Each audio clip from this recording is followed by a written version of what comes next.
Lowry. When you said that, I said, The IT guy is doing something there, so when I see him through the windows, I'm supposed to hit enter. I can't, I'm not connecting for some reason. that looks like in the one engineering class I took in our undergrad when we had Fortran. I had to take it too. Fortran. West Fargo City Commission meeting for Monday, December 3rd. Will please come to order. Please join me in a pledge to the flag. I pledge allegiance to the flag of the United States of America and to the republic for which it stands, one nation, under God, indivisible, with liberty and justice for all.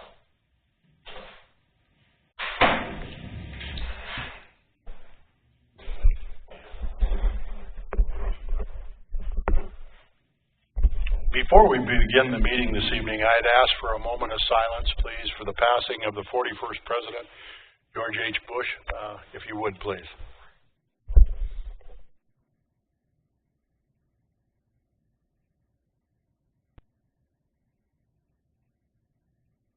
Thank you. First order is to approve the order of the agenda. Commissioners, have you reviewed the agenda? There are some additions, and I'm going to go through them really quickly, and it's adding to the regular agenda. Right after item number 5, item number 6 will be the second reading of Ordinance 1133 regarding engine braking by Mr. Shockley. Item number 7 will be the bond refunding discussion by Mr. Shockley. Item number 8 will be the resolution regarding Cass Rural Waters users' water rate, and that again will be Mr. Shockley. Thus then, the city administrator's report will be item number 9. Correspondence will be item number 10. Non-agenda items will be number 11, and the adjourning the meeting will be item number 12. So, Commissioners? I'd make a motion to approve. Thank you, Commissioner Jurdevig. It's been moved to approve the order of the agenda. Is there a second, please? Second. Second by Commissioner Olson. Is there any discussion? Is there any discussion? Hearing none. All those in favor signify by please saying aye. Aye. Opposed? Motion carries. Thank you. Next order of business is the approval of the minutes from November 19, 2018. They have been distributed. Make a motion to approve. Thank you, Commissioner. Second by Commissioner Simmons. Motion was made by Mike. Is there any further discussion? Hearing none, all those in favor signify by saying aye. Aye. Opposed? Motion carries. Thank you. Next order of business, the building permits report has been distributed. Are there any questions for planning and zoning on that?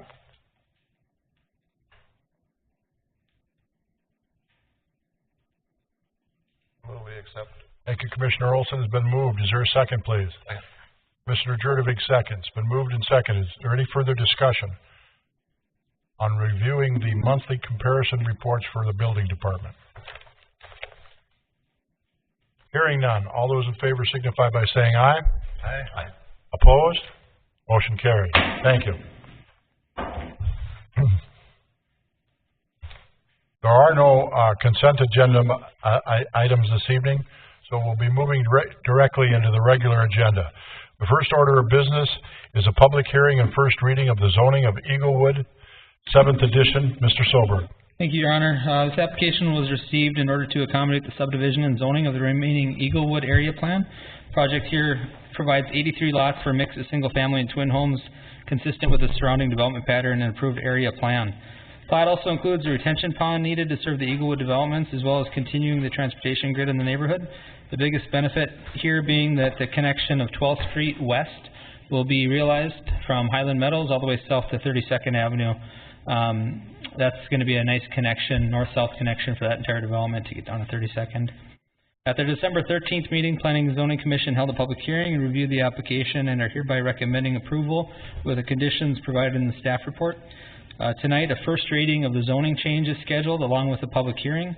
Prior to consideration of the final plat and second hearing, staff would need to verify that each one of the lots meets the district standards of the R1 SM district. The applicant could not be here tonight. We did not have any comments from the neighborhood, so I'm not too concerned that there's going to be any questions coming out of the public hearing, but I'm available for any that you might have. And I can pull up the map if you want to see that too. Any questions of Mr. Sobert, commissioners?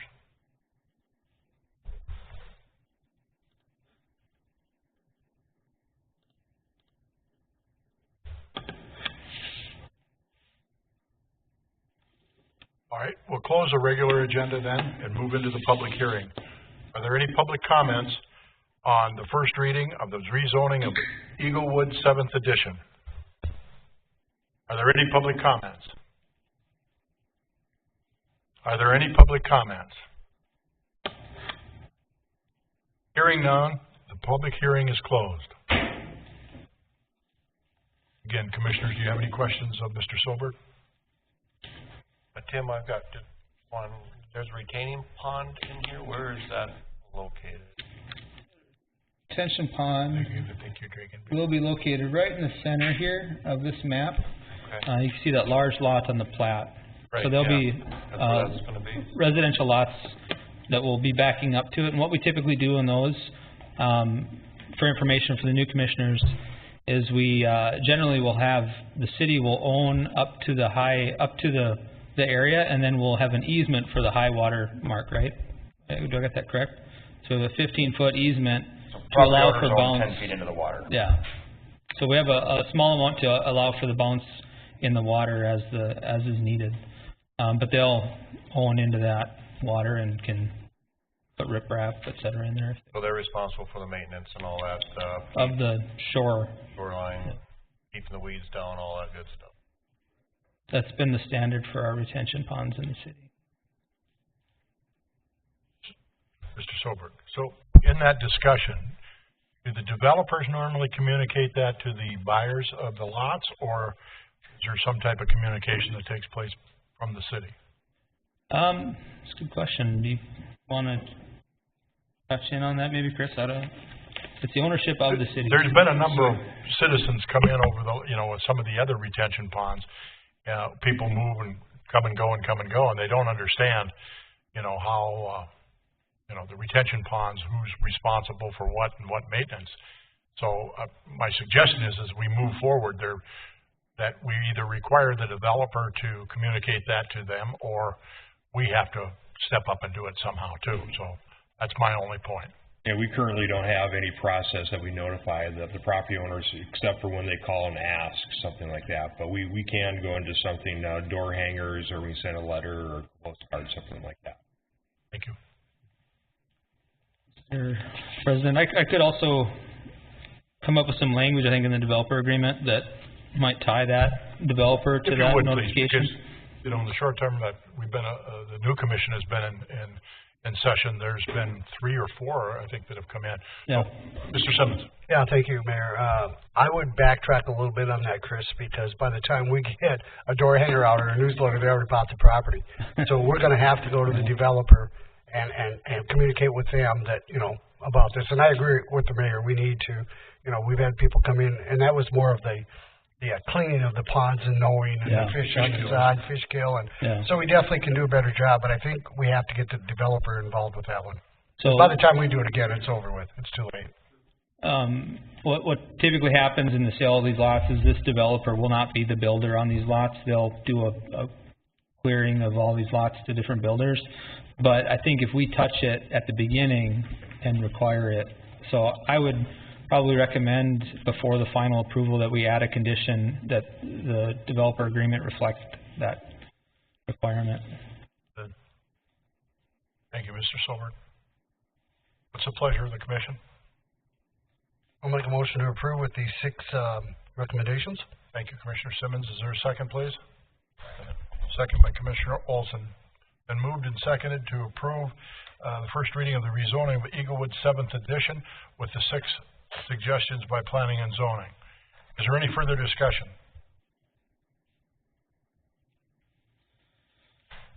Hearing none, we'll proceed to vote. All those in favor signify by saying aye, please. Aye. Opposed? Motion carries. Thank you. Item number 2 is the final plot approval of Strawberry Fields, second edition, a replat. Mr. Sober. Thank you, Your Honor. This application was provided to basically turn 2 lots into 4. They've had a struggle with these lots for a number of years, and finding that the market is not really great for the bigger lots, so they put in an application to simply do that request. The property is already zoned to accommodate for the smaller lots, so it's just simply a lot line change for them that they're applying for. At their December 13th meeting, Planning Commission held a public hearing and reviewed the application, and are hereby recommending their approval of the application with the 4 conditions listed in the staff report. These are the 2 lots in question. The specials are, I'd say, moderate. There's 50,000 on each lot, so those will be proportionately spread out into the new 4 lots. I think they probably not sold just because their proximity to 4th Street, which is kind of a collector roadway. So.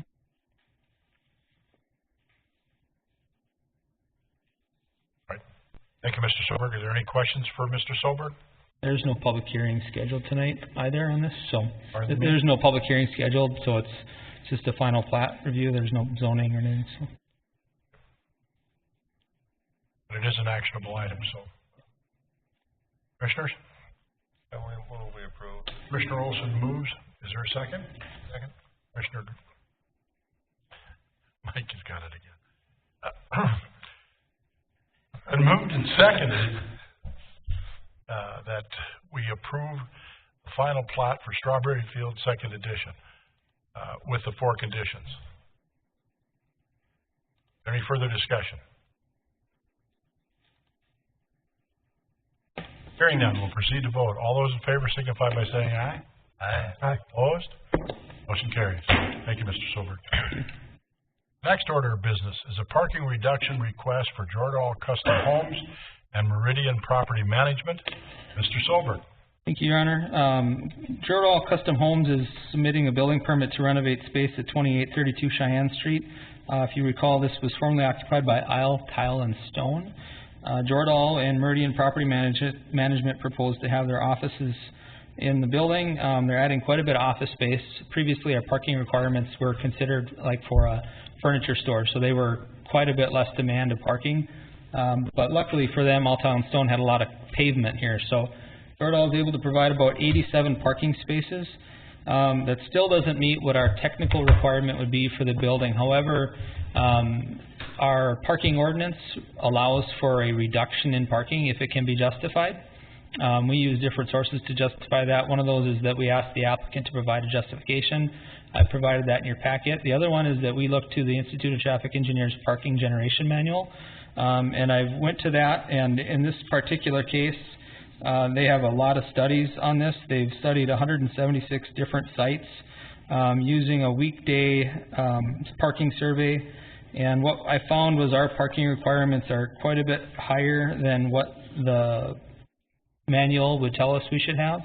And in this case, our parking requirements would have required 121 spaces, whereas the highest percentage, the 85 percentile of the studies that they did showed a requirement of about 84 parking spaces. So I believe that Jordahl is providing more than adequate amount of parking. They also have provided the justification that shows that they have employee vehicles that are brought home, so they don't have a car sitting at the office while they take another car out. So I believe that they meet the requirements for the justification of a reduction in parking. I'm available for any questions. The applicant is here as well. So. How many employees do they will be at this facility?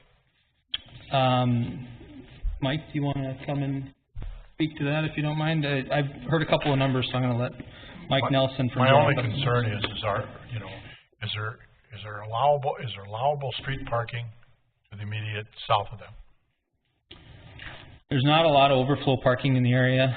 We're looking at our on-street parking requirements right now, so there is room to have some parking available. But I do believe that they'll have no problem accommodating it on-site. But Mike. Sir. Right now we currently have 59 employees between the 2 companies, with about 27 of them that work off-site every day. So they might come to the to the meeting in the morning, then take off from there. Would you please state your name and... Mike Nelson. All right. Thank you, Mike. Any questions of Mike, Commissioners? Well, there's no parking to the south right now. I'm trying to visualize that. Yeah, I know where it's at. I just can't visualize if there's parking there or not. I will pull up our handy GIS. I love getting an opportunity to pull this up, so. Sorry. This would be a new parking lot, basically, that would be developed. No, it's already paved. That's what the, I thought, yeah. it's already paved. That's the benefit of the site. They had a lot of space on there to accommodate this truck movement, so there's a whole bunch of pavement there. But based on your studies, it would show that we would need they'd have to make 120 some spots, but. No, my studies say 84, and our requirements would have said 121. Okay. So it's, this site right here. Right. All that pavement, within all that pavement, they can fit in 87 parking spots using our requirements for parking stall width and depth as well as aisle width. So they're not skimping on our requirements. Okay. I'm just having a hard time figuring out yeah. where the 120 comes in and... Yeah, 120 is excessive, I think, right. for the site. Yeah. What I'm saying is the off-street parking, there's just not a lot of available opportunities for off-street parking here, maybe around the 6th Street here or 5th Street. But Tim, is it right? Is it correct what Mike said, or I guess he's saying they have 59 employees, but 27 aren't going to be there anyway, so that leaves 32. Yeah. So if we're at 80 some, there's over ample parking. Yep, and this applies to Jordan Custom Homes. It doesn't apply to the building. So when the building comes in and they come in for a new permit, they'll have to do a change of use permit, and we'll review it brand new that day. So if it's, you know, some other office or if it's another tile store, we'll review it for what it's going to be. Whatever's in there at that time, yeah. but for now, this seems, I mean, yeah. ample. Yeah, okay. I believe so. Mr. Silver. So, that being said, from what our standards are and what the new Bible is, if you will, or recommendations are for parking, are you going to be coming before the commission and changing what our standards are for parking on various developments? Yeah, I'm going to be proposing changes in the upcoming year probably. At our next month's planning commission, I'm actually going to be presenting a study that I did with the city of Fargo on parking requirements, because we both feel that we're a little over on what we require for parking. We want to try to be a little bit more efficient with our land use, rather than making people build giant parking lots that are only half full. So yeah, you'll see us on this topic again soon. Thank you, Mr. Silver. Commissioners, what's your pleasure? Or is there any additional questions for Mr. Silver? If not, I'll make a recommendation, Mayor, to go down. Thank you, Commissioner Simmons. Is there a second, please? I'll second. Commissioner Jurdovic. It's been moved and seconded that we approve the parking reduction request for Jordan Custom Homes and Meridian Property Management as presented by Mr. Solberg with the other features. Is there any discussion? Just one quick comment. Yes, sir. Just recommendation, they show 3 parking spots in front of our trash enclosure. And I know this is just proposed parking spots.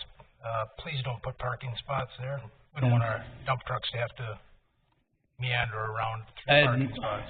Thanks. I had Mike go and talk to Mark Hausch and Tom, our sanitation manager. They have a good relationship, so they'll make sure they get in the way of that. Mike's sitting in the back of the room with a big smile on his face. I think he got that part. Thank you, Mike.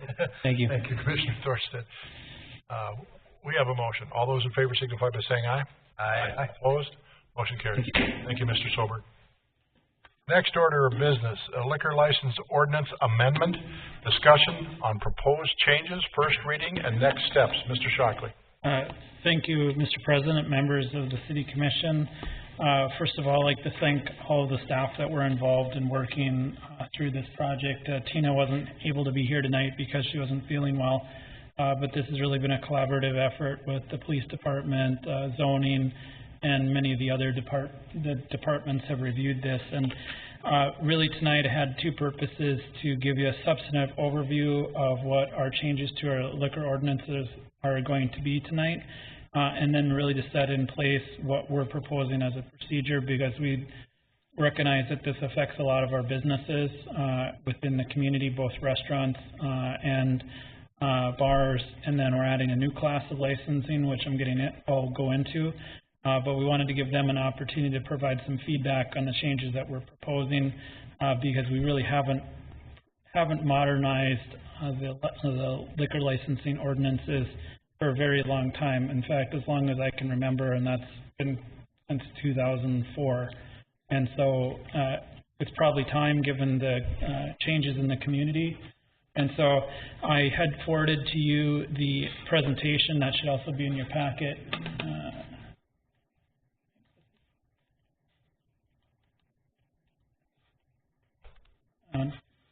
And so just to make sure I can.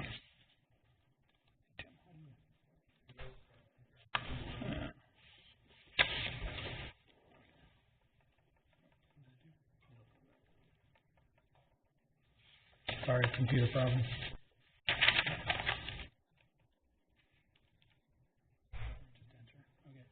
So what are we proposing to do as staff with the ordinance changes?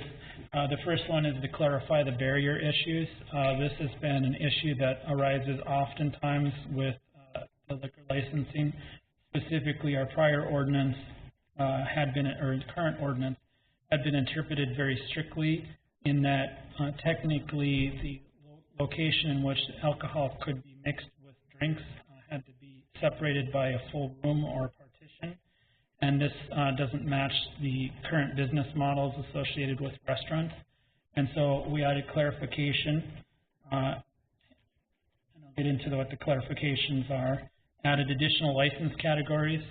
Matt Marshall had some input into what the additional license categories should be based upon new business models. We've had some issues with respect to the duration and the number of special event permits, so we wanted to provide clarity around what would be allowed under a special permit system. And we wanted to create a more efficient system for reviewing, granting, suspending, or revoking liquor licenses. And so this is really my idea, in that if we were going to ask the business community to have input in the changes, and part of those changes are increasing the fees, that in return for asking them to undertake that we would be providing a more efficient system to them that would be more flexible and faster for licensing and reviews than what's currently occurring, and offer some more clarity. So what's our authority? As an attorney, I'm always concerned about this. Our authority for liquor licensing is set forth in state statute, but also in home rule charter provisions. And so specifically, we're allowed to increase the fees for liquor license applications pursuant to our home rule charter, which allows us to impose fees for licensing. It's nothing extraordinary. We're talking about $3,000 for a liquor license. It's not anywhere near what Fargo charges. So so establishments shouldn't be concerned when we're talking about increasing license fees. It's just updating it to what the fees probably should be. Probably the most significant change is that staff are proposing to create a liquor control board, and the liquor control board would be composed of 3 members: the chief of police, the city administrator, and 1 city commission member appointed by the city commission. And their authority would be to investigate, review, and approve, deny, revoke, and suspend, and impose fines regarding the liquor license. And any decision that they would make could be appealed to the full board. So, for example, if an establishment had been caught serving minors and the Liquor Control Board suspended their license and the applicant disagreed with that, they could appeal to the City Commission. And really the reason why we thought this was appropriate was they can meet on, instead of meeting every other week, we can call special meetings with this 3-board panel, and so that it would increase the speed at which we could respond to both complaints and both to those businesses that want a license and want it reviewed faster. And so that was really the efficiency process that we thought about. And once again, this is completely subject to commission approval, so this was just coming forward from kind of our thoughts on how we can improve the licensing. John, real quick, so I don't forget, what type of board does Fargo set up for the the Liquor Control Board. Who's on that board? What body? Is that not the full commission? There's different members. It's quite a large, I think they keep adding. I know it's really large, but I'm just wondering what the ratio is between commission and administration. I mean, it sounds like there's only going to be one commissioner on this board and then just three of you? Just it'd be three people. We can change the membership. I mean, this is just our initial proposal of creating a liquor control board. The membership, certainly if the commission wanted to add 2 commissioners to it, that's certainly permissible. I think we would just want to keep an odd number in case there's a disagreement, so we don't result in a tie vote. Okay. Certainly, if Commissioner Simmons, if you would like to add additional commission membership, or if you feel that there should be a business representative, those are the kinds of things that we're really looking for input on. And so we added a new category of liquor license. This was really based upon some input provided by Matt, and we're calling this a retail business on-premises wine and beer license. And it's a long name, but really what it is it fits the new business model. We have some establishments that are looking to serve a beer while shopping, or serve a beer while they're undertaking some type of activity, spinning classes, running, things like that. How do we have we don't really have a good liquor license right now that applies to that type of a business model. And so rather than letting it exist without a license, we thought it was prudent to have a liquor license in place. It's more fair to current establishments, because the establishments that are in existence right now, if we don't license it, they'll be asking, why are you allowing those establishments to continue without a license? It's also good for the public, because then you know the business has the server training and other insurances that are required. Excuse me, Mr. Shockley. So this would be like some of these barber shops or nail salons where they serve the ladies a glass of wine while they're having their nails done, or you have a beer while you're getting a haircut? Right, yeah. And maybe Matt here can talk maybe what some of the influence that he's gotten and heard back from some of the local businesses about this particular type of license. Thank you, Commission President and Commission. John's correct. Over the years, we've had many situations and requests of unique businesses or ideas, and some of them have been retail type establishments, like, hey, we want to have a VIP night, and we'd like to just hand beer away, to some VIP customers. Under our current ordinance, without a special event permit, that was illegal, and then they have to jump through hoops and find a bar in order to do that. Another example is we have workout facilities that offer a glass of wine when you're done working out, and then people leave and go to bars, regular establishments after that. And then to your point, the nail salons and haircut places that offer wine and beer while they provide those services. What ended up happening was we had some businesses that would do it, perhaps, in the gray area of is this legal or not legal. We had other businesses that didn't. And from our standpoint, for enforcement, we thought it would make more sense to just create this license so that businesses that want to do it, they can come in, they can get insurance, just like a bar would be. They'd have to have server training just like our bars would have, but then they could serve legally themselves. On the same hand, you'll see in the license that they're not bars. They're not intended to be bars. They're not intended to compete with bars, and so the license limits them also, so that you don't have a retail store that all of a sudden morphs into a bar. So how does it work now with like the barber shop over there on 13th? I think you can go in there and get a haircut. I don't go there very often, but I think you can, and get a beer, right, from my understanding? How does that work? It looks like you go every day. Yeah. You set yourself up on that one. I did. I knew it was coming. But how do you go in there now? What type do they have a license or anything, or is it because they're giving it away they can do that? And you're saying we can control that better? Yeah, you've entered into some gray area there. So it depends on how you interpret it. It could be illegal or legal. And it depends on, are they there as a private guest or are they a client? So what will this do is my question. What will this do? This will just clarify everything where, hey, if you want to do this, come in and get a license, get server trained, and then continue to operate. And then they can't do it without server training though, then, you're saying? So this would control it more in a sense of Yeah. Yep. Wild West, kind of like it is now. Eliminates the grade. Pardon me? It'll eliminate the grade. Yeah, it should. It should give them, it should give our businesses that are, I'll call them non-traditional liquor establishments, because they really are, an opportunity to, put a flag in the ground and say, yep, we're licensed, we're ready to go. It's a perk. They'll have to get insured, and so there may be some businesses that say, no, it's not worth it, and so we don't want to do it. But it creates, on the staff level, it creates a lot of clarity, because,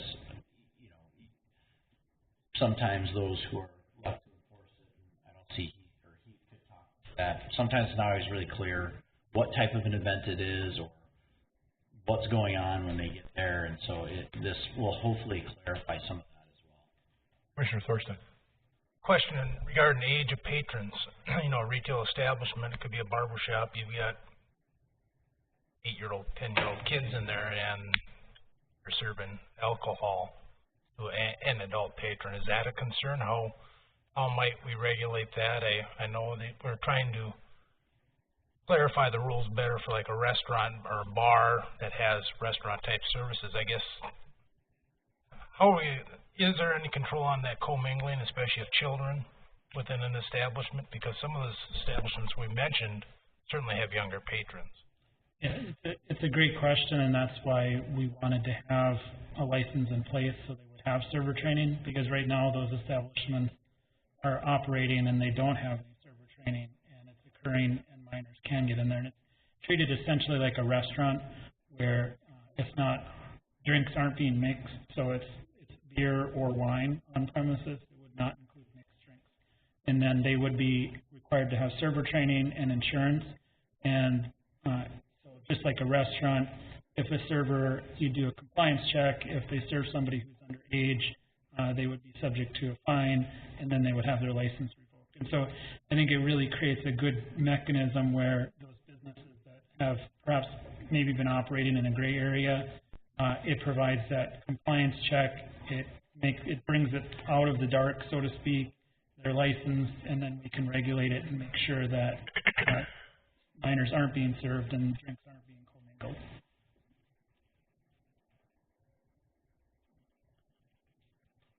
I'll come back to that because continue your presentation. I got questions on the whole thing and how it relates to state law. So one of the big items that we've learned over the last couple of years is that we're adding to new application requirements that the liquor board control board can take into account financial issues, so unpaid bills, civil liabilities, findings, bankruptcies, those sorts of issues. There's been some past experience at the city where we've had applicants who aren't perhaps financially strong enough to have an establishment, but our ordinance wasn't clear that we could take into account those issues, so we're trying to clean that particular issue up. On server training, we're clarifying the standards regarding server training in that 80% of the staff at any time must have completed server training. In the in the current ordinance, it's not clear what that percentage is because you have people cycling in and out of that type of a job, and to be frank, with the tight employment market, which is great, but at the same time it presents challenges for the establishments. And is 70% the right number? Is 90%? Is 100%? And really it gives a baseline for the people enforcing the ordinance. Also, server training doesn't always, it's just getting the employee over to server training, getting the training done and back working. With that and with employee turnover, it sets a standard that we can apply to all businesses. Mr. Shockley, how is that administered? Who administers it? PD? The PD has traditionally followed through on that, so has the city administrator. So I think typically we have requested that businesses provide evidence of their survey training. Heath, do you have any comments to that?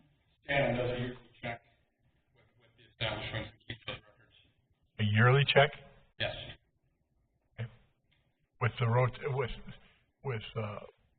servers and the turnover, that doesn't seem adequate as far as frequency.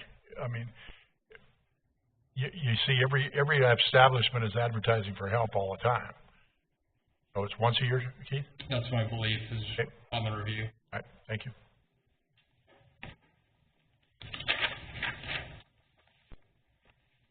And so one of the other clarifications that we're adding is under the current ordinance, there's restrictions on where you can locate a bar. We're maintaining those restrictions, but we're also allowing for a variance. And that's due to the mixed use, different mixed use buildings coming into the city where you have commercial on the first floor, the second and third might have residential or some type of other use. Trying to create a variance process so that if there is an establishment that has residential that's close by or some other type of use that's not permitted or an area that's been newly rezoned, they can apply for a variance. But we're maintaining the current requirements of the ordinance, so those aren't changing regarding location, but we are allowing for a variance to be applied for. The clarification regarding the barrier, this has been a perennial issue for the city regarding when you truly have a bar or a restaurant where drinks are being mixed. We're trying to create a very clear separation between where drinks are being mixed and where they're being served. And before there was a discussion about whether you needed to have the bar, seating, and then a barrier, and then the area of the restaurant. And it wasn't serving the right function because a 3-foot barrier doesn't really stop a minor from coming up and sitting in the area that would be next to the bar where it's being mixed.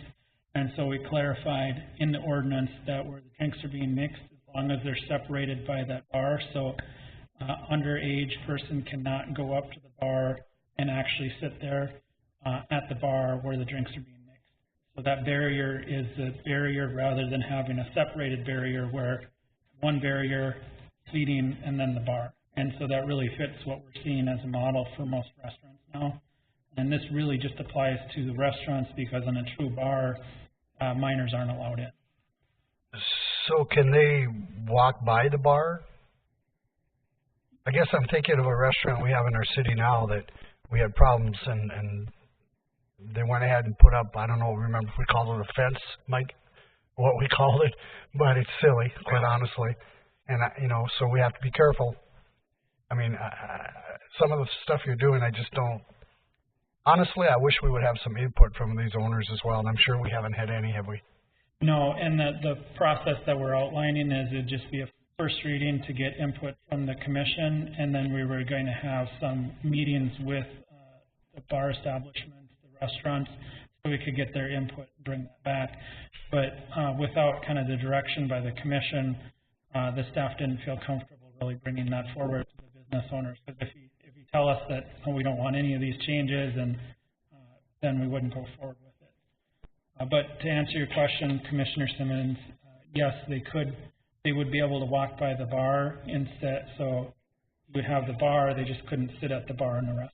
So that bar would be safe then? Correct. And that's one of the biggest ones we had concerns about.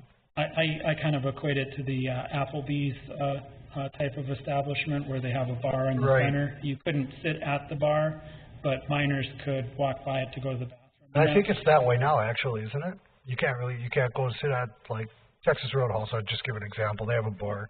They don't let minors in that bar area and sit, right? It's been a while since I've been there, but I think that's correct. They shouldn't be allowing them to sit in the bar. Yeah, okay. And that this was something that's come up over the years that we wanted to clean up and make it more easier and more clarity for the licensees. And this only relates to restaurants. This doesn't cover your regular bars. In a regular bar, minors aren't allowed. Right. One issue that we've had is special events permits. We have some applicants that have been taking out a special event permit, and the ordinance currently doesn't set a specific number of special event permits that an applicant can have. And so we thought it would be prudent to have a limit on the number of special event permits, because the whole idea being it's a special permit, for an event, there should be a limited number. You shouldn't just be able to have 30 events per year. So 10 was picked as a number. And then also putting a duration on the time of the special event permit, that it can't last longer than 48 hours. 48 hours.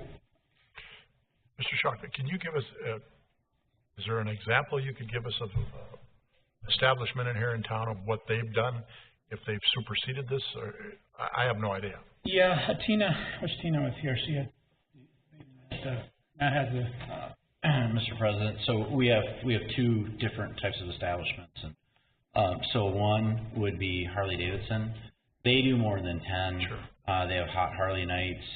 However, if we limit it to 10 but then create a retail liquor license, they won't need a special event permit anymore, and it'll ideally make their life a lot easier, because then they can just, sort of self-administer.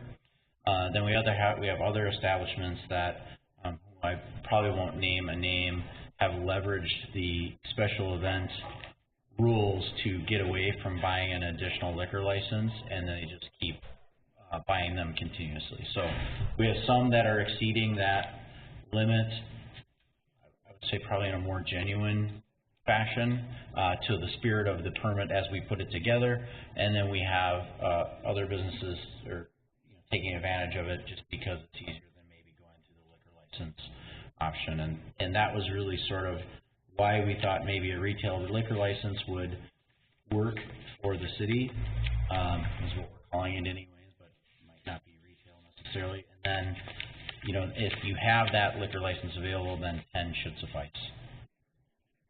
Okay, that being said, thank you, Mr. Marshall. So, for example, and let's use the Harley Davidson group. Sure. So, their servers are not going to be third-party type servers that are coming in to do this.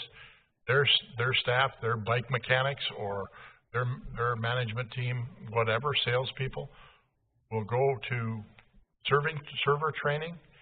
And so you're going to have people that normally are not in the liquor industry, serving industry, and you're going to have all walks of life of their employees that are going to be serving liquor? Yes, to a degree. So to a degree that happens today in certain special events. I'll use the Exchange Club, for example. You have a bunch of people who on a particular night come and get server training, and then they have a big event and help out staff. So we have examples of that already in the city.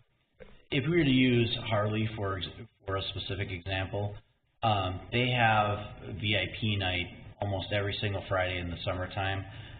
They give away a case of beer. But in the current policy, we have them contract with a local bar, who will then bring their license and their server to go hand out their 24 beers.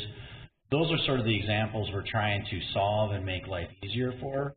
But then, of course, the pendulum swings all the way to the other side, where people then can take advantage of that and say, well, we're going to use this as our liquor license. So to your first question, yes.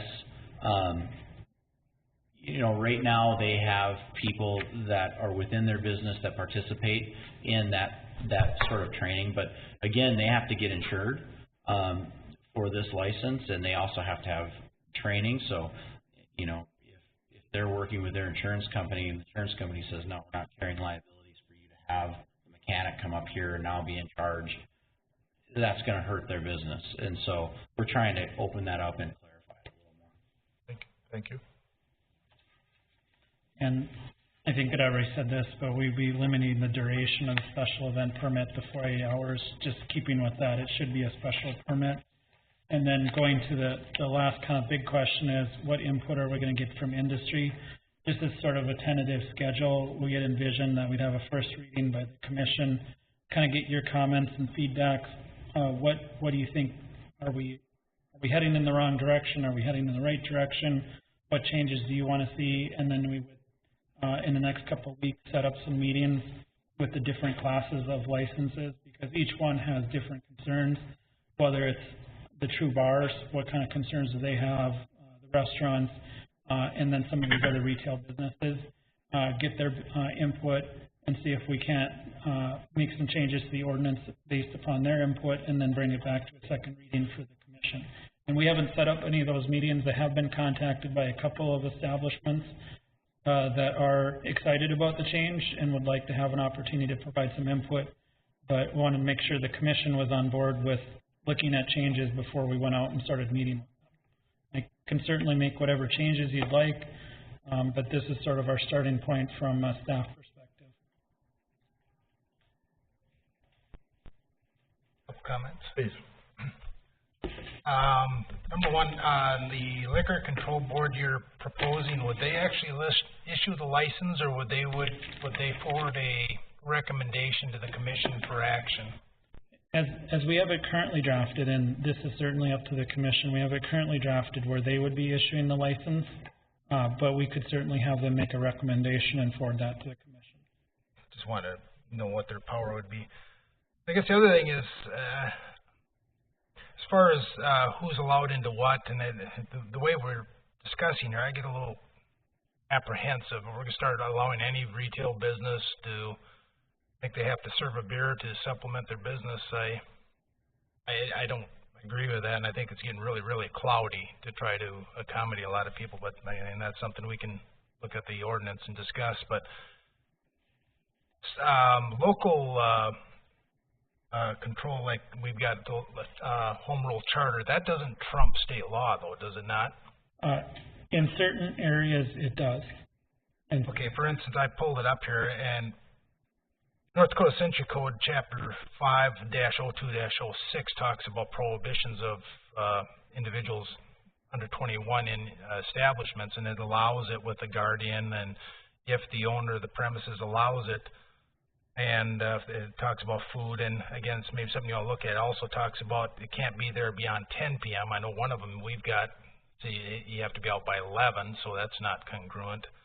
And the other thing it talks about is you have to be a city with a population of 1,500 people or less. So I guess I'd like more clarity as to, are we doing our own thing, and is it okay to do our own thing? yeah, it's a great question. So you'll probably look to some of our neighboring cities like Fargo. They are way beyond what's allowed by state law with some of their different licenses. Last time I checked, I think they had like A through G or something for different, maybe even more licenses than that, and different restrictions. So by your home rule authority, you can do that. You have control over your licensing and fees. It doesn't mean that you have to, and this is sort of why we're bringing it forward, really at a truly high level policy discussion. What changes do you want to see? If you don't want to go forward with the retail establishment, we don't have to.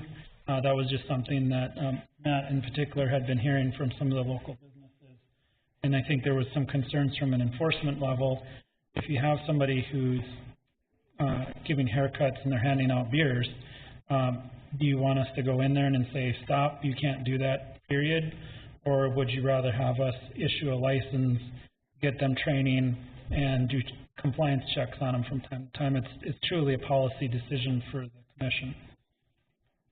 Well, it's a philosophical question, I guess, and I guess my concern is, though, some of the things we're proposing are those things we can actually do. Just because some other municipality is doing it doesn't necessarily mean they're doing it in accordance with the law. Yeah, I spent some time looking at that. I'm comfortable with what we've proposed thus far we can do. That doesn't mean if somebody proposes to go even farther that we can go farther, but what we've currently proposed I'm comfortable with. And we can pull that back if you want. We can look at if you want to add additional categories, or really looking for some direction from the commission on how you'd like us to proceed. Mayor? Please. Thank you. I guess I want to make sure, John, I understand it right, because from my thinking now, I'm going to use the barbershop again, they can already do it. They are doing it, right? Well, all right, other places as well. They're already serving drinks. If you ask, There's alcohol supposed to have trained people. They don't have them. Right, but I'm saying they're already doing it now. They are doing it right now. Okay, and so this would help regulate or even stop them? It gives them a license to do that, and it provides as the public, from a public policy standpoint, it provides them with server training, which they're not getting right now. So they're giving away alcohol. You can argue that if you are getting a beer while you're getting a haircut, you're exchanging money for a drink. Now, some people may say, no, I'm not, I'm giving it away, but are they giving it away to anybody that walks into the into the shop to get a haircut, or anybody from the public? Can somebody just wander in off the street and get a free beer? And it just, I guess from my standpoint, I was just, how do you want to, as a commission, want to deal with that? We can say don't do it at all. We can. I don't think the current situation in which we sort of ignore it, it probably doesn't help the business out. And so we're looking for direction how you want us to deal with it. We don't have to take this in its entirety, though, right? I mean, because there's good things I like in here, and then there's bad things that I do not like. So, I mean, you are the commission. You can change whatever. I mean, you I'm want okay. to. I like the portion where we talk about setting as far as the special liquor license goes. You know, there are people that are abusing that right now, so I think we should do something about that. As far as honestly, I don't think they should be giving beer away when you go get a haircut anyway, only because I don't get a haircut probably. But the point is I think that's not, I don't condone that, as Commissioner Thorstad said. I don't know whether we can control it or not, but I sure don't feel like I want to give them permission to enhance their ability to do. I mean, it's just some things I'm not really ready to go forward with here on this. I concur. We have to clean this up. I think I've been on here over 10 years, and I think it's probably been discussed every year I've been here, and we haven't done a real wholesale examination of what we should be doing. But my concern again is, are we stretching the rules of state law, and just because again others are doing it, or people are abusing the system and just doing what they want? I agree, we should get regulations if that's what we want to do, but we're going to have to decide, again, it's a philosophical question, exactly what, do we want everyone to be in the game, or do we just want certain establishments in the game? So, I have another concern, and that is those folks that we are charging thousands of dollars to for a liquor license, and now all of a sudden, you have some of these establishments that are basically distributing alcohol. And so, so does the haircut cost $13, but they're charging $15 because they're covering the cost of the beer? And I can't imagine that we want to get involved in anything like that.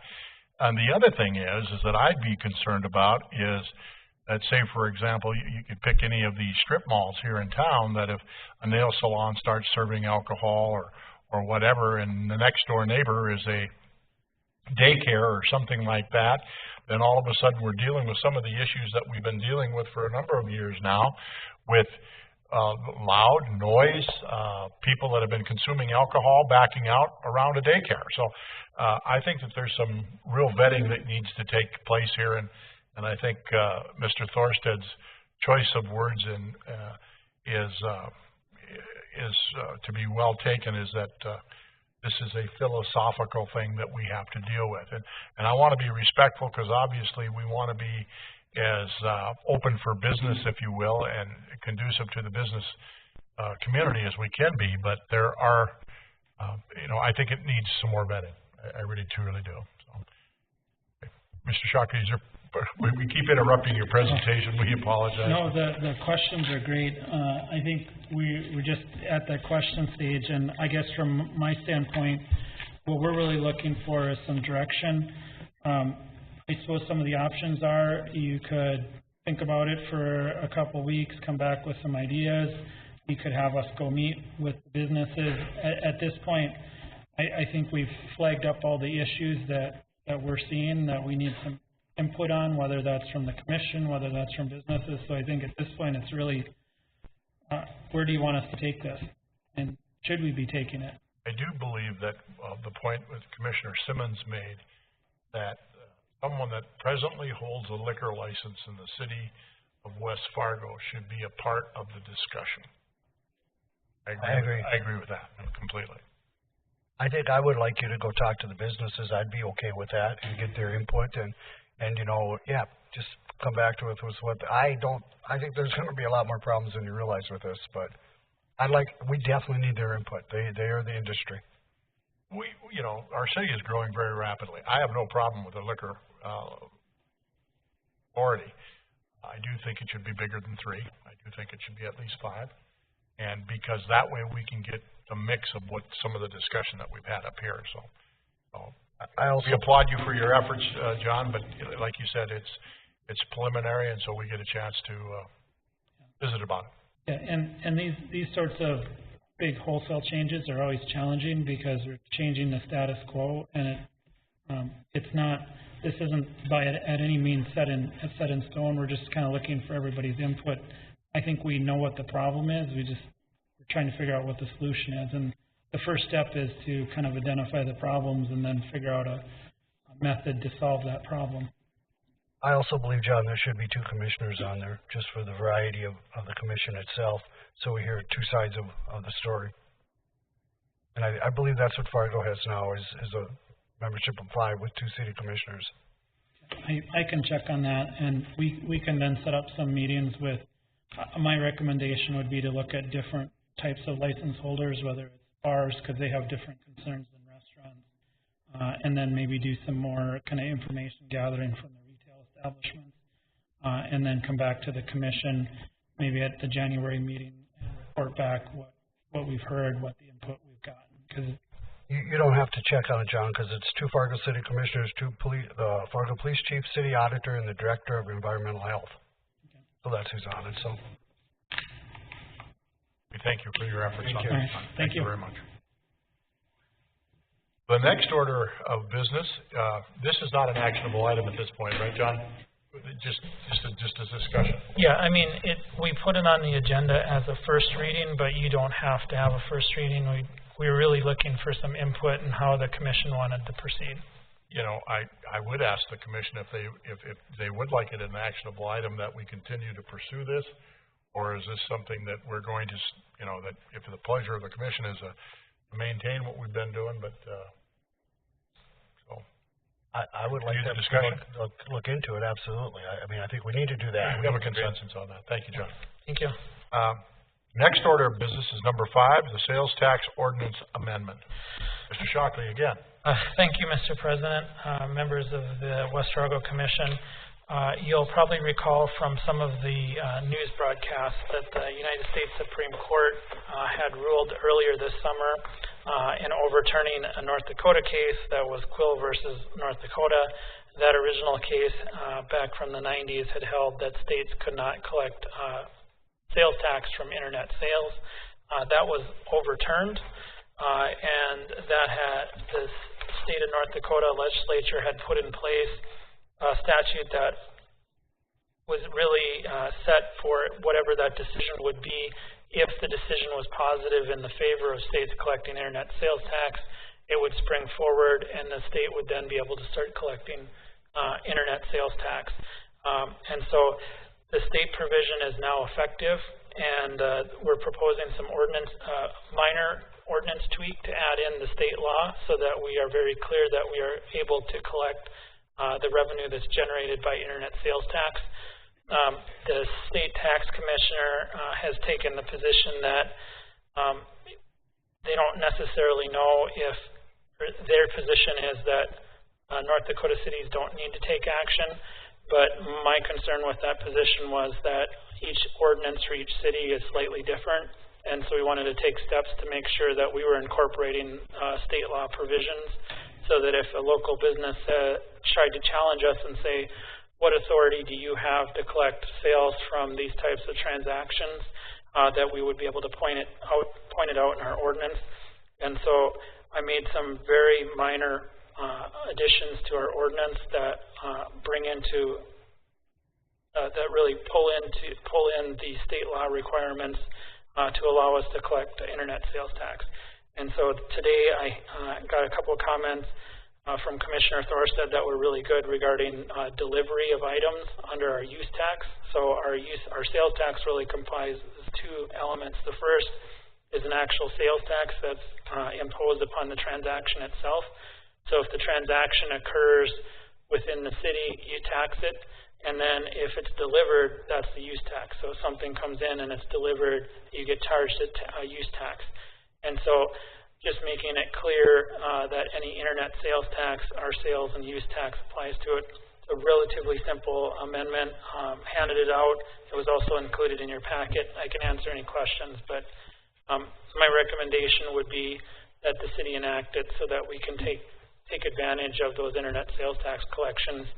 From a revenue standpoint, I believe the state tax commissioner said it'd be about $50 million a year statewide. There was no additional breakdown of what that means for Cass County, Williams County, Grand Forks, and Burley, but I'm assuming that the lion's share would go to those 4 counties, and this is sort of a double check to make sure that we can actually collect the sales tax. Thank you, Mr. Shockley. Any questions?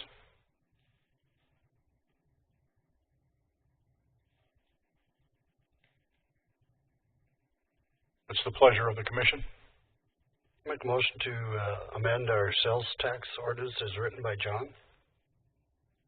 Thank you, Mr. Simmons. Is there a second, please? Second. Seconded by Mr. Jurdevig. And moved and seconded. Is there any further discussion? Is there any further discussion? Hearing none, we'll proceed to vote. All those in favor signify by saying aye. Aye. Opposed? Motion carries. Thank you. Next order of business is items to the agenda that were added. Item number 6, again, is the second reading of the ordinance 1133 regarding engine braking. Mr. Shockley. Thank you, Mr. President, members of the commission. I believe this item had been inadvertently left off the agenda when it was prepared. This is just the second reading of the engine brake ordinance that would prohibit the use of engine brakes or Jake brakes within city limits. This was undertaken because we'd received several complaints in residential areas about the use of engine brakes. When we looked at it, West Fargo hadn't had an ordinance in place, Fargo has an ordinance in place prohibiting the use. And so now the use of engine brakes would be prohibited within city limits. The city would need to put up signs indicating that engine brake use would be prohibited. Thank you, sir. Actionable item on the second reading? Yeah, you would need a motion in a second if the commission wants to finalize it. Make a motion, put it on second reading. Thank you, Commissioner Thorstad. Is there a second, please? Commissioner Olson, been moved and seconded to put the second reading of the ordinance 1133 regarding engine braking. Is there any further discussion? Is there any further discussion? Hearing none, we'll proceed to vote. All those in favor signify by saying aye. Aye. Opposed? Motion carries. We're going to take a break from the agenda, and I'm going to invite the young man in uniform to come to the podium, please. Yes, that's you, young man. We have a scout in there, and we'd just like you to come up and if you're earning a badge this evening or if you're just monitoring to what your city government's doing. Your name, please. Ian Swenson. Hi, Ian. Welcome this evening. What prompted you to join us at the City Commission meeting this evening? So I'm working on my citizenship in the community badge, and that asks you to go to some sort of city meeting in your community, and I chose to go to the commission meeting tonight. Great. We're glad that you're here. And because now we have you on record, we've got proof for your Scoutmaster that you've been here. So do you have any questions of us? No. Okay. Ian, keep up the good job in working in scouting. Thank you for being here this evening. Thank you. All right. Next order of business, item number 7, bond refunding. Mr. Shockley. Thank you, Mr. President, members of the commission. A couple items. First of all, I'd been working with Doherty, specifically Mike Manstrom, on refunding what is referred to as a Build America bond. Back in 2008 and 9, when the country was in the midst of the recession, the tax code was modified for a short period of time to allow for Build America bonds to be issued, which allowed for they were a taxable bond. They allowed for that would otherwise be tax exempt except for that designation. tax code allowed for a subsidy to be paid back to the city. The city issued one of those bonds. Subsequently, as most bond attorneys had thought, the federal government was under no obligation to continue that subsidy at the same level. Over the years, that subsidy has declined, making the bond less attractive than it first was. Just recently, the IRS issued an opinion that we can, what is referred to as advance refund, which is we can call a bond that's not due for several years, issue a tax-exempt bond, and pay that off. And so we'll realize a lot of tax or a lot of interest savings for doing that. That was in response to the most recent tax code change that occurred under the current administration, in which they said that there were no advance refundings allowed of tax-exempt bonds, but they carved out this exception. So this provides a lot of savings for the city. Mike can talk about that. And then the second was Tina had asked Doherty to reach out, or reached out to Doherty regarding some other refundings that had been sort of sidelined temporarily. And I know Tina couldn't be here tonight, but I think her position was to move forward with the refundings, both the Build America and the other refundings that Mike was proposing. And Mike was here to talk about the refundings and kind of go over the finances. Thank you, Mayor Dardis and Commissioners. Mike Manstrom. What I'll do is explain briefly our recommendations regarding the 4 current refundings that the city, 4 current bond issues, currently called bond issues the city has. We also need to talk about the Build America bonds that John just gave you a brief explanation as well. Build America bonds, regardless of the savings, and the savings will be significant because they were sold with taxable interest rates, and we factored in the 35% subsidy on interest paid on an annual basis and got it below a tax-exempt rate at that time. That's why they were done, and it was done to spur economic activity in 2009, right after the crash and the recession, and the government was helping developers and helping manufacturers get back into the business of building and spending money. So that was the purpose of the Build America bonds. The concern is that the subsidy could go away completely. And with that, then you'd end up paying taxable rates versus tax-exempt rates. And right now, we were doing advance refundings for 25 years I've been in the business. As of January 1st, 2018, the government eliminated the advance refundings, meaning you could take advantage of lower interest rates before the call date on the bonds. It had the cash flow and all of those issues as well, but lots of times they did. Right now, the only bond issue that can be advance refunded would be a Build America bond, and West Fargo has one. It's a 2009 water and sewer revenue bond that we did, and so I would recommend that you certainly go forward with the Build America bond. I have provided some numbers to John. We'll firm up the bond solution, but we're looking at 8 or 9% minimum present value benefit. I will explain later this evening, or in a little later, the Government Finance Officer Association, GFOA. Industry norm is to have a 4 to 5% present value benefit to recommend going forward, because you are borrowing money to save money when you do a refunding. So that's a target number for cities, issuers to look at to decide if they even want to go ahead with the project or the process of refunding a bond issue. That said, certainly the Build America bonds fits within those parameters as well, and John and I have looked at this now for quite some time. As regards the 4 currently callable bond issues, we did start looking at these in May of 2018 when they were callable.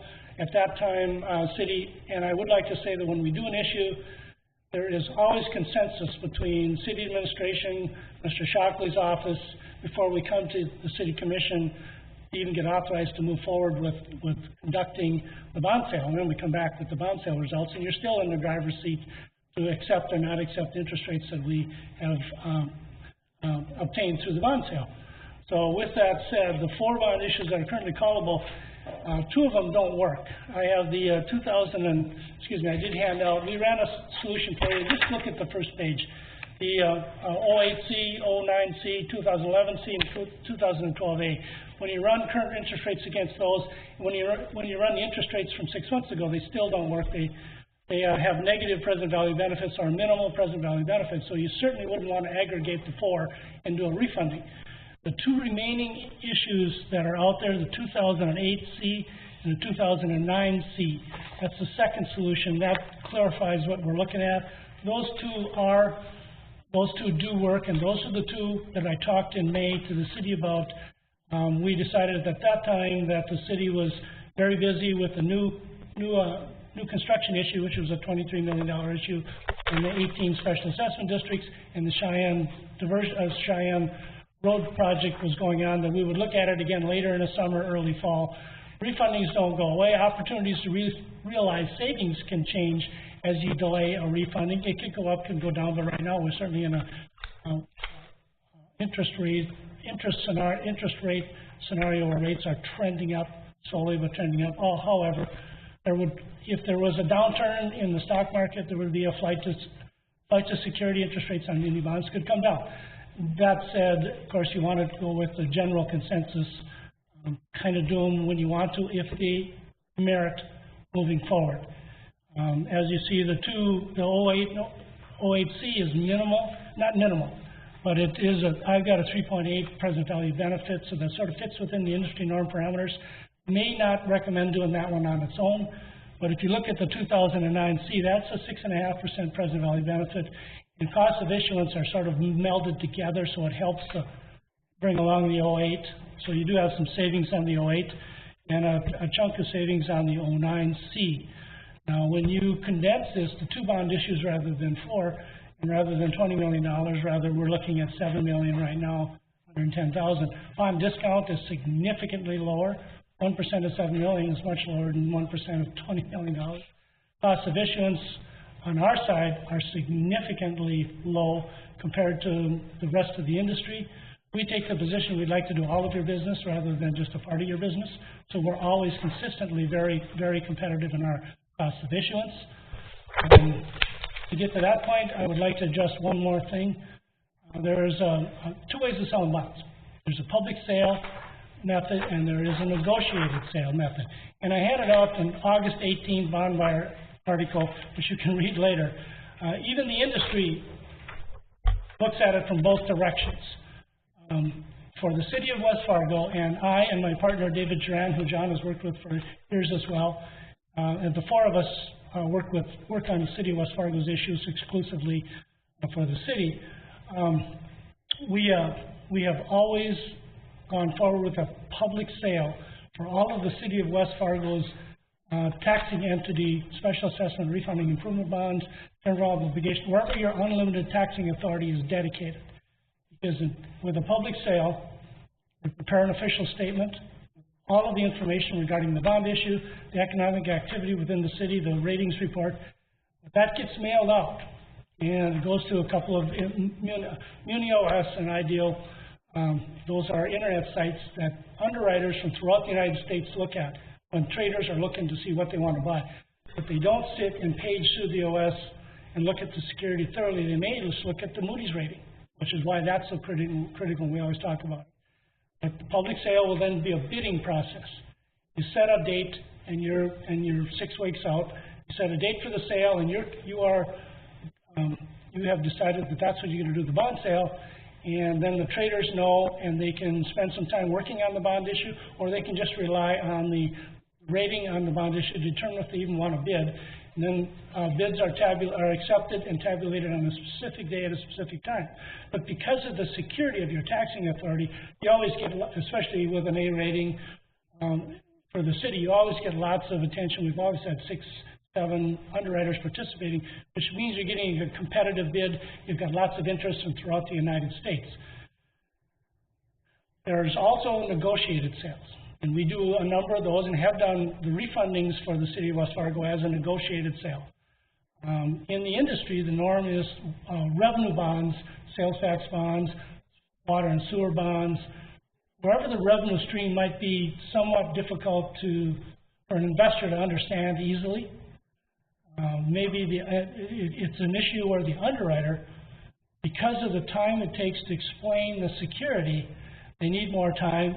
If the underwriter has the ability to know they're going to get to buy the bonds, that they can come up with an interest rate and pre-sell the bonds to investors prior to the sale.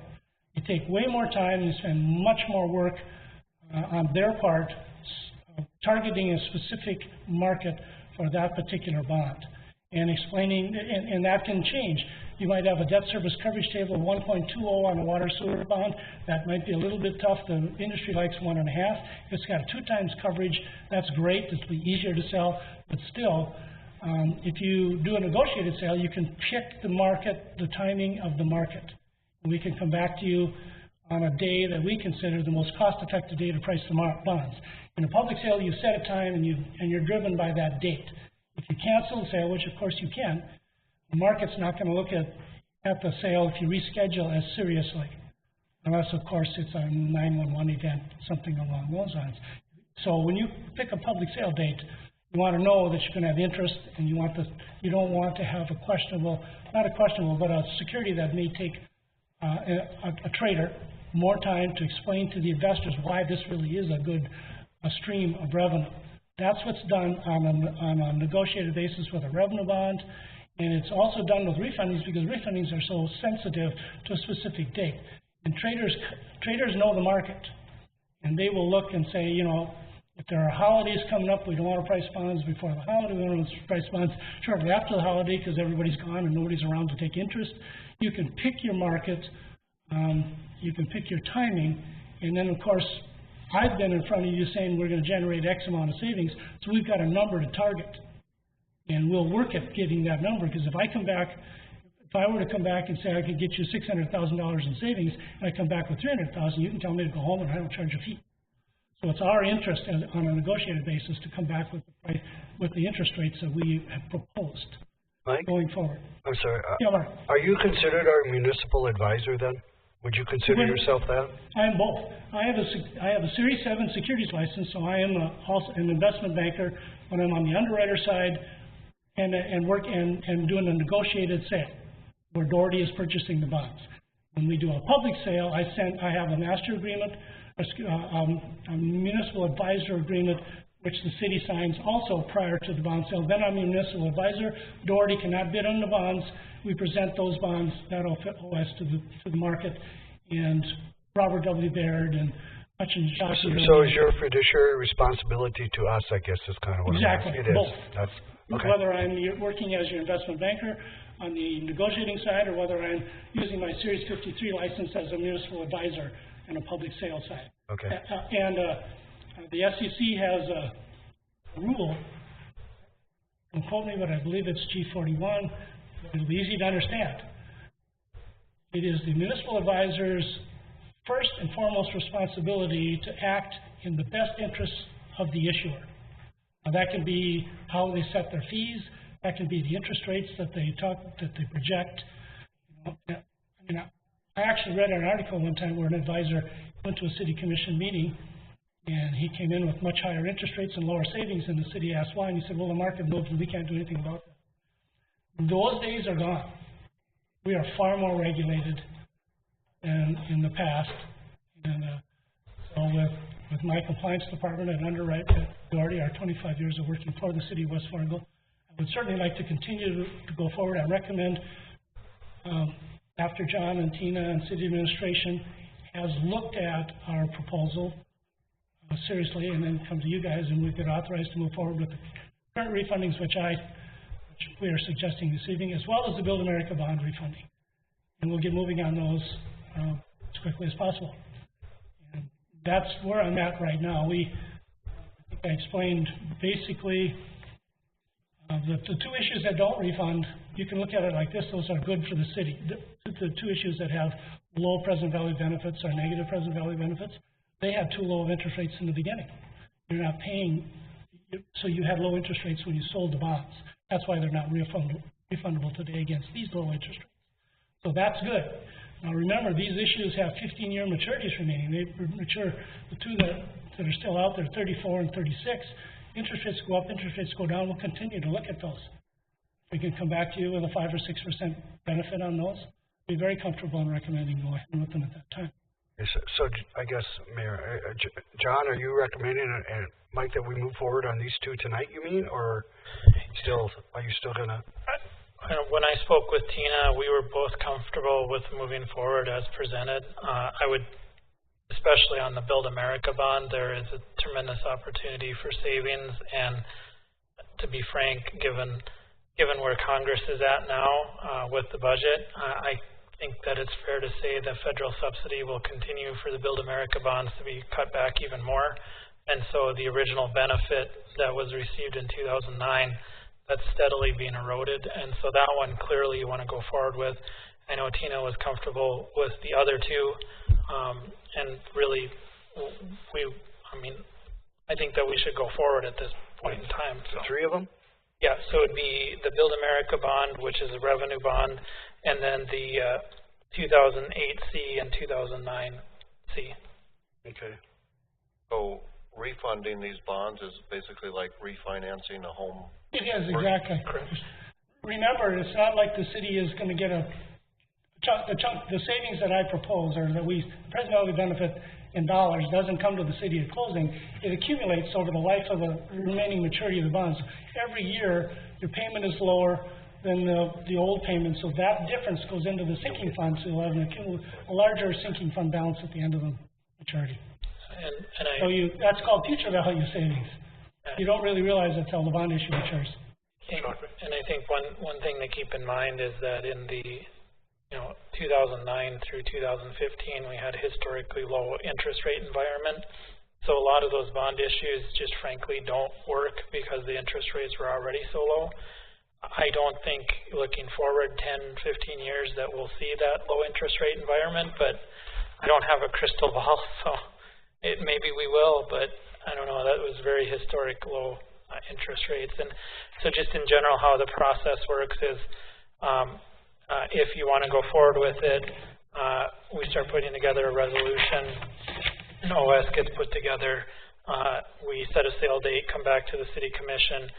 If it doesn't work, like something happens in the market and it's too high, then we won't go forward with it. You ultimately have decision-making authority over whether to go forward with it. There are requirements in the Internal Revenue Code about what the present value should be to justify a refunding. You can only do a refunding if it presents so much for a present value savings, or if you're extending out a maturity because the city, or they refer to it in the code as an issuer, is having financial trouble. Restrictive covenants may be eliminated. Yeah. Something like that you want to continue with economic development. And I've only done one bond issue like that where we had to rescue a city where we needed to extend out the maturity. So. Thank you, Mr. Duncan. Thank you, Mayor. Gentlemen, I would make a motion that we move forward with the three, as recommended by John. And moved by Commissioner Simmons. Is there a second, please? Second. Commissioner Thorstead. It's been moved and seconded to move forward on the three items as presented this evening by Doherty and Company and Mr. Shockley. Is there any further discussion? Is this a done deal then, or is it set in stone or not, or what? No, I still have to come to you with a resolution and an interest rate that you approve before we sell the bonds. Once you approve that, then we lock up the interest rate. This just authorizes us to go forward. Question, Mr. Olson. Is there any further discussion? Hearing none, we'll proceed to vote. All those in favor signify by saying aye. Aye. Opposed? Motion carries. Thank you very much. Safe travels going home. Next order of business is item number 8, resolution regarding Cass Rural Water user water rate discussion. Mr. Shockley. And I'm playing the city administrator tonight. I think this is a subject that Chris was going to talk briefly about, why the rate was being proposed to be reduced.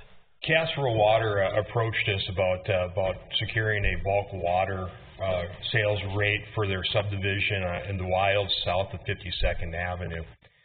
Currently, our water rates are $7 per 1,000 gallons. That includes $3.50 for the purchase of water from the city of Fargo, and then we have $3.50, the remainder of that $7, for the operation and maintenance of our entire water system. Considering that Cass Rural Water maintains all the water lines. They have a municipal water system in that section of the wilds that they maintain, that we are not responsible for the maintenance of their local water system. So I went about calculating a ratio between local mains and transmission mains. They should be responsible for transmission costs through the city of West Fargo for maintenance and operation of those mains. So I calculated a figure slightly less than $1.50 per thousand. So we add that to the purchase water amount of $3.50, we came up to a dollar amount of $5 per thousand for a bulk water rate for Cass Rural Water. Does that make sense? I knew I threw out some numbers. I guess I'm sorry. Okay, thank you. I'm kind of having I'm trying to wrap my head around why we're going down on these, but I think in our near future we're going to be going up on our rates.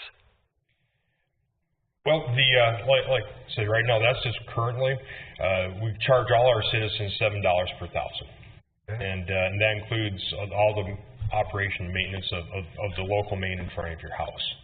Well, in this section, the wilds, the city does not maintain those water mains out in the local roads out in front of their house. So like I said, I calculated the difference in those amounts and discounted that $7 by that $2 per thousand. I know we're going to be recalculating our water and our sewer rates, and I would imagine we probably have an escalation clause in the bulk water rate that increase the same percentage as we would increase our own rates. I mean, that's great, I guess, for our citizens out there, but I'm just wondering what sense it makes to go down now and then go back up again. That's just going to be more confusing. I mean, I know right now I'm not sure, Jerry Blumke from Cass Rural Water's see him. I know right now we sell the water to them bulk rate of $7 per thousand, so it's not discounted. They pay the same amount as all our other residents, and then Cass Rural Water surcharges that amount some more to cover their own operation and maintenance costs. So we're actually charging our own citizens a premium to be receiving our water. So our $5, Chris, will cover our maintenance and everything. It is all our purchase from Fargo for their water they sell us, and it's $1.50 per thousand for the operation and maintenance of our transmission lines alone. Okay. Michael? It's only a request, but could we request that they pass that savings on to their customers so that they don't say thank you very much for the discount? And I mean, since they are residents of West Fargo, it would be nice that they get a benefit from our action of they realize our that savings rate. So I know we have no power over them, but that'd be the right thing to do, I would hope. Yeah, I think we could make that request to them, and I'll have to take a look at. I know, if I recall correctly, our agreement with them allows us to escalate the water rate, and they pass it on. I don't know if it's the reverse, where if we reduce it, they pass it on. But a good point. Well, I'm sorry. Mr. Simmons? Thank you. It appears to me as if we do have a little power, Commissioner Thorstad, because they're asking us to lower the rates. Yeah, so we then lower the rates and they can keep their I agree with you. I would put that stipulation in there. That's not benefiting our residents, so right. We have no power over that, but I think it would be the right thing to do on their part. I agree. In the agreement with Cass Rural Water, is there a timeline or is there part of the contract I'll ask that these numbers will be here for 3 years, 4 years, 5 years? Commission President, I'd have to go back and look at the agreement. I can get back to the commission on that because I don't know the answer off the top of my head. Very good. Thank you, John. Any other questions of Mr. Arngard? Thank you, Chris. What is the pleasure of the commission? Make a motion to approve. With the stipulation? With the request. The request. Thank you, Mr. Thorstad. Is there a second? Second. Second by Mr. Olson. Been moved and seconded that we approve the reduction of water from $7 to $5 with the request that we have a discussion with Cass Rural Water about passing that on to the residents. Is there any further discussion? Hearing none, we'll proceed to vote. All those in favor signify by saying aye. Aye. Opposed? Motion carries. Thank you.